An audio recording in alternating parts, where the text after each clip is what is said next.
नमस्कार, मैं हूं राज ठाकुर आपके साथ और महाकवरेज देख रहे हैं आप। जींद उपचुनाव को लेकर मतदान जारी है, लोग अपने मत का इस्तेमाल कर रहे हैं। बड़ी खबर आपको दे दें, जींद उपचुनाव के लिए वोटिंग में अब तक 35% मतदान हो चुका है। कंडेला गांव में सबसे ज्यादा लगभग 40% मतदान हुआ है।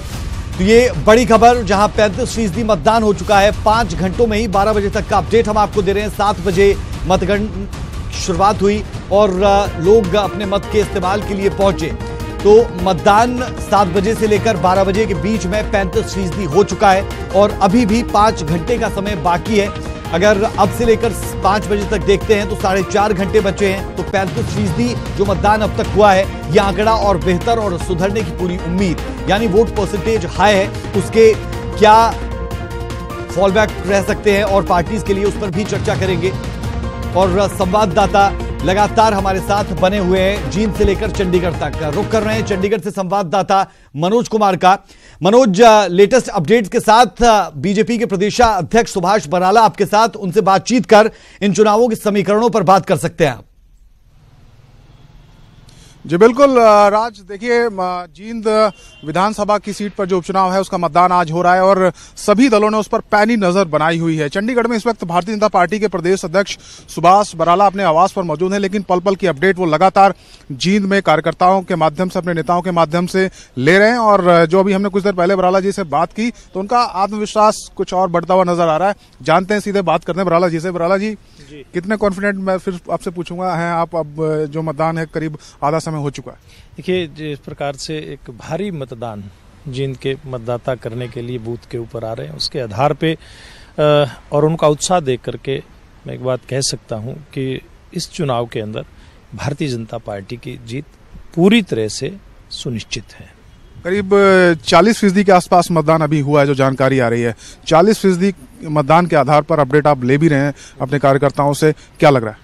देखिए, बहुत अच्छा मतदान इस समय तक हुआ है, क्योंकि इतने सर्दी होने के बावजूद भी लोग 6 बजे अपने घरों से निकल पड़े थे, क्योंकि 7 बजे से पोलिंग थी और बूथों के ऊपर जाकर के अपनी बारी आने के इंतजार में लोग थे कि कब उनकी बारी आए और कब वो एक जो जींद ने बहुत सालों के बाद विकास की तरफ कदम बढ़ाए हैं, उसमें सब लोग अपना सहयोग दे सकें और जींद की जनता भी सरकार के साथ अपना एक नुमाइंदा वहाँ से चुन करके खड़ा कर सके, ताकि और बेहतर तरीके से वहाँ के जो काम वहाँ पे चल रहे हैं, विकास की परियोजनाएं चल रही हैं, उनके अंदर और गति आ सके, लोगों के जन कल्याण की योजनाएं और ठीक प्रकार से लागू हो सकें। इस बात का मन वहाँ की जनता को बनाया है और इसके आधार पर मैं कह सकता हूँ कि डॉक्टर कृष्ण मिड्डा जीत करके आने वाले हैं। बराला जी, आपकी पार्टी सत्ता में है और सुबह जब दिग्विजय चौटाला कई बूथों पर जायजा लेने गए तो उन्होंने कहा कि सत्ता का दुरुपयोग भारतीय जनता पार्टी कर रही है और पोस्टर और जो होर्डिंग है वो मतदान केंद्रों के बाहर लगे हैं। क्या कहना इन आरोपों पर? देखिए, एक निश्चित दूरी के ऊपर तो हर दल अपना मतदान केंद्र के बाहर अपना टेबल लगाता है, वहाँ पर मतदाताओं की हेल्प के लिए एक किस्म से हेल्प डेस्क वहाँ पर अपना वो स्थापित करता है और उनको कहीं पर्ची की जरूरत है, कहीं और किसी सहायता की उपलब्ध है तो उसको उपलब्ध करवाता है। तो ये प्रक्रिया कोई इसमें गलत कैसे हो गया कि वहाँ पर बूथों के ऊपर भारतीय जनता पार्टी ने अपने पोस्टर लगा लिए? मुझे लगता है कि वो चुनाव में पिछड़ते दिखाई दे रहे हैं। जब कोई पिछड़ता है व्यक्ति तो इस प्रकार की उल जुलूल बातें बोलता भी है। मतदान जिस तरीके से 40% अभी तक हुआ है, उम्मीद की जा रही है कि जो पोलिंग परसेंटेज है वो बहुत ज्यादा बढ़ेगा। इसका फायदा हमेशा आमतौर पर भारतीय जनता पार्टी को होता हुआ आया भी है और इसका ज्यादा मतदान का आपको क्या लगता है इस बार भी फायदा होगा?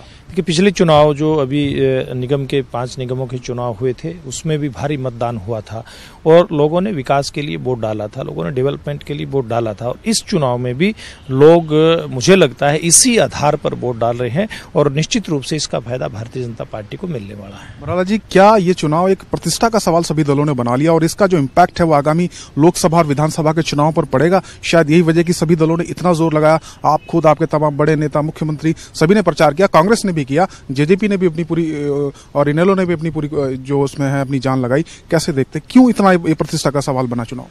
देखिए, हम तो कोई भी चुनाव होता है उसको इसी प्रकार से लड़ते हैं चुनाव लड़ना भी पूरी गंभीरता के साथ चाहिए। और मैं तो चुनाव से पहले, आप जैसे पत्रकार मित्र इस बात का सवाल करते थे कि कौन कौन चुनाव में लगेंगे, तो मैं तो कह रहा था हमारा कार्यकर्ता से लेकर के चुने जितने प्रतिनिधि हैं मुख्यमंत्री जी तक, सब लोग इस चुनावी दंगल में उतरेंगे। भारतीय जनता पार्टी के उम्मीदवार कृष्ण मिड्ढा जी की जीत को सुनिश्चित करने के लिए वो हमने किया है, पूरी तरह से हमने पूरी ताकत लगाई है। और क्योंकि इसके तुरंत बाद जैसे आपने कहा कि लोकसभा का चुनाव भी आने वाला है, तो इसलिए इस चुनाव की गंभीरता अपने आप और ज्यादा बढ़ जाती है, क्योंकि इसके बाद तो चुनाव का दंगल रुकने वाला नहीं है। लगातार हमारी तैयारियां तो संगठनात्मक सत्र पे हमने लोकसभा चुनाव के लिए शुरू कर रखी हैं, तो इसलिए और ज्यादा गति इस चुनाव के बाद उन तैयारियों में आने वाली है। एक तैयारी पर आपने चर्चा की, कल भारतीय जनता पार्टी की विधायक दल की बैठक है चंडीगढ़ में, नतीजे आएंगे 31 तारीख को, बैठक आप एक दिन पहले बुला रहे हैं, तो मसला क्या, इतने कॉन्फिडेंट है कि आपको लगता है कि जीत तो है ही? देखिए, जीत तो है ही, और मैं समझता हूं कि चुनाव आज संपन्न हो जाएगा। और जैसे मैंने कहा कि हमारी आगे लोकसभा चुनाव की भी तैयारियां शुरू होनी है, संगठन स्तर पे सारी चीजें वहां पर चल रही हैं, और सरकार के काम भी लगातार चलते रहने चाहिए। जो विधायकों की जो जिम्मेवारियां हैं अपने क्षेत्र की जनता के प्रति, हमारे विधायक सब बहुत गंभीरता के साथ उनको लेते हैं, और इसीलिए पूर्व के जिस प्रकार के काम सरकार के चलते रहे हैं, मुझे लगता है कि मुख्यमंत्री जी उन सब की समीक्षा करेंगे। इन चुनाव पर भी तो चर्चा होगी, नतीजे निश्चित रूप से होगी ना, क्यों नहीं होगी, क्योंकि चुनाव है, इतना बड़ा चुनाव है, उपचुनाव, इसके ऊपर चर्चा होगी, कोई दो राय नहीं है।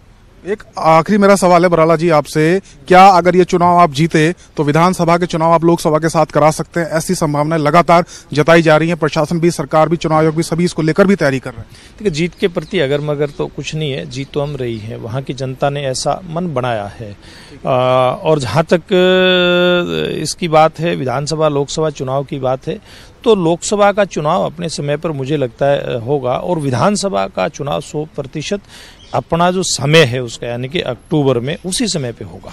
इस जीत से आपको नहीं लगता कि कुछ फील गुड फैक्टर का काम करेगा और बीजेपी जा सकती है पहले चुनाव में? नहीं, जीत तो हम नगर निगम के चुनाव को जीत करके भी फील गुड तो कर ही रहे हैं, अभी तक कर रहे हैं और आगे भी करेंगे, लेकिन इस चुनाव के कारण से कोई विधानसभा का चुनाव पहले हो जाएगा ऐसा नहीं है।